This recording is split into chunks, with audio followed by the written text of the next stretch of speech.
another example of politicizing the budget of the government. Ito pong sinabi ni Senator Risa Ontiveros na at the proper time she'll make a motion to lodge the budget, the requested budget of the OVP to the other agencies. Let me just quote Senator Risa during the Akbayan Congress.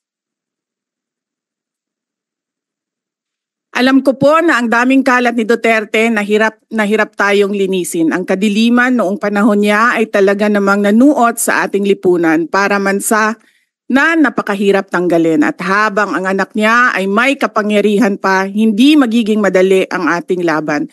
While VP Sara is in power, the threat of a full-blown Duterte comeback is still a very real and present danger. For one, they are supported by one major superpower, China. So that is an example of politicizing the budget of the government.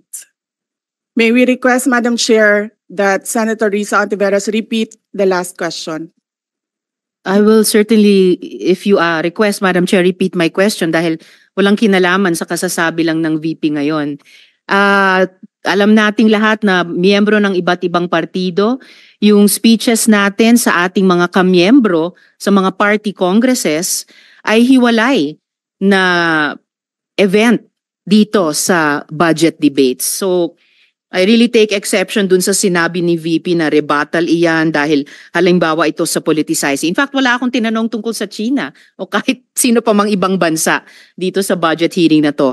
I am asking about yung national budget na ipapasa natin sa Kongreso para sa bansang Pilipinas.